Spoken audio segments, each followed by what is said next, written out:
பிரதோஷ விரதம் மிகவும் சக்திவாய்ந்த விரதங்களில் ஒன்றாகும். பிரதோஷ விரதம் நல்ல ஆரோக்கியம், அமைதி மற்றும் விடுதலையை, மோட்சம் தேடுவதை நோக்கமாக கொண்ட ஒரு தவம். பிரதோஷ் என்ற சொல்லுக்கு இரவின் ஆரம்ப பகுதி அல்லது மாலை தொடர்பானது என்று பொருள். எனவே இந்த விரதம் மாலை அந்தி நேரத்தில், அதாவது சந்தியா காலத்தில் அனுசரிக்கப்படுகிறது மற்றும் பிரதோஷ விரதம் என்று அழைக்கப்படுகிறது. சிவபுராணம் நூலின்படி சிவபெருமானும் அவரது துணைவியரும் இந்த நாளில் தங்கள் பக்தர்களின் விருப்பங்களை நிறைவேற்றுவதாக நம்பப்படுகிறது. விரதம் பொதுவாக சந்திர மாதத்தின் 13வது நாளில் அனுசரிக்கப்படுகிறது.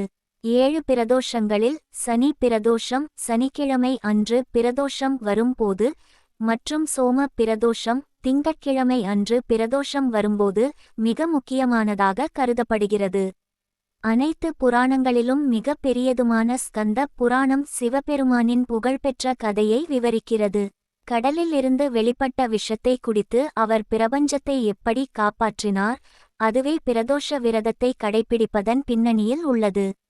ஸ்கந்த புராணத்தின் ஒரு கதையின்படி சத்திய யுகத்திற்கு முன்பே தேவர்கள் மற்றும் அசுரர்கள் கூட்டாக விஷ்ணுவின் வழிகாட்டுதலின் கீழ் சமுத்திர மந்தனை நிகழ்த்தினர். வாசுகி என்ற மிக பெரிய பாம்பை கயிற்றாக பயன்படுத்தி அமுத பெருங்கடலை கலக்கி அமுதத்தை பெற்று அதை நுகர்ந்து அழியாதவர்களாக ஆனார்கள். மேலும் கடல் கலக்கத்தின் முதல் விளைவு ஆலகால விஷம் ஆகும். கடல் படுகையில் இருந்து விஷம் வெளிப்பட்டபோது அது பிரபஞ்சத்தையே அழித்துவிடும் அளவுக்கு விஷமாக இருந்தது. பின்னர் பூமியில் உள்ள படைப்புகளையும் உயிர்களையும் காப்பாற்ற சிவபெருமான் ஆலகால விஷம் அருந்தினார். இந்த விஷத்தின் கடைசி துளியை சிவபெருமான் அருந்த முடிவு செய்த நாளே பிரதோஷ நாளாக கொண்டாடப்படுகிறது.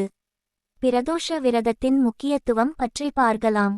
இந்த நாளில் விரதமிருந்து சிவபெருமானை வழிபடுவதன் மூலம் ஒரு நபர் தனது அனைத்து பாவங்களையும் நீக்கி விமோசனம், அதாவது மரணத்திற்கு பின் மோட்சம் பெற முடியும் என்று நம்பப்படுவதால் பிரதோஷம் ஒரு சக்தி வாய்ந்த நாளாகும்.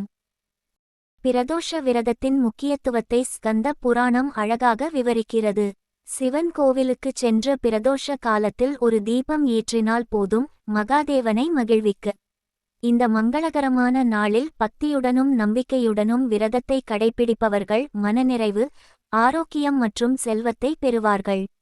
மகாமிருத்யுஞ்சய மந்திரத்தை சிவன் மற்றும் பார்வதியின் சன்னதிக்குள் 108 முறை உச்சரிப்பது மனதை அமைதிப்படுத்துகிறது மற்றும் ஆன்மீக மேம்பாட்டிற்கும் ஒருவரின் ஆசைகளை நிறைவேற்றுவதற்கும் உதவுகிறது. வார நாட்களில் பிரதோஷ விரதத்தை கடைப்பிடிப்பதன் முக்கியத்துவத்தையும் பலனையும் சிவசாலிசா விளக்குகிறது.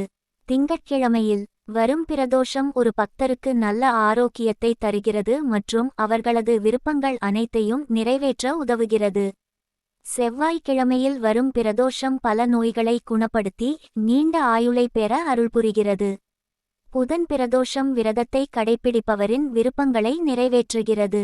வியாழன் அன்று வரும் பிரதோஷம் பக்தருக்கு எதிரிகள் விலகி அமைதியான வாழ்க்கை அமைய உதவுகிறது. வெள்ளிக்கிழமையன்று வரும் பிரதோஷம் ஒருவரது வாழ்க்கையைச் சுற்றியுள்ள எதிர்மறை ஆற்றல்களை அகற்ற உதவுகிறது.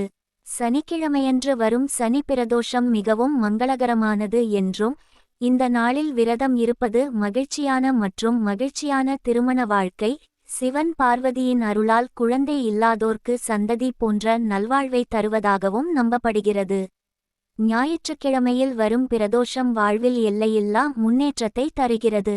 பிரதோஷம் அன்று சூரிய உதயம் முதல் சூரிய அஸ்தமனம் வரை விரதம் இருப்பார்கள். பொதுவாக பிரதோஷ நேரம் சூரிய அஸ்தமனத்திற்கு 90 நிமிடங்களுக்கு முன் தொடங்கி சூரிய அஸ்தமனத்திற்கு பிறகு 60 நிமிடங்கள் வரை இருக்கும். இந்த நன்னாளில் பக்தர்கள் காலை முதல் மாலையில் பூஜை மற்றும் ஆரத்தி முடியும் வரை விரதம் அனுசரிப்பார்கள். சூரிய அஸ்தமனத்திற்கு முன் குளித்துவிட்டு மாலை நேரத்தில் சிவன் கோவிலுக்குச் செல்கிறார்கள். மாலை பூஜைக்கு பிறகு லேசான உணவுகளை சாப்பிடலாம்.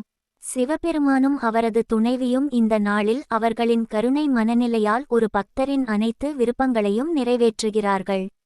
வேதங்களும் புராணங்களும் இந்த புனித நாளுக்கு அதிக முக்கியத்துவம் கொடுக்கின்றன. மேலும் இந்த நாளில் விரதம் இருப்பது நல்ல அதிர்ஷ்டத்தை தருகிறது மற்றும் ஒரு பக்தருக்கு விடுதலை, மோட்சம் அடைய கதவை திறக்கிறது என்று விவரிக்கிறது.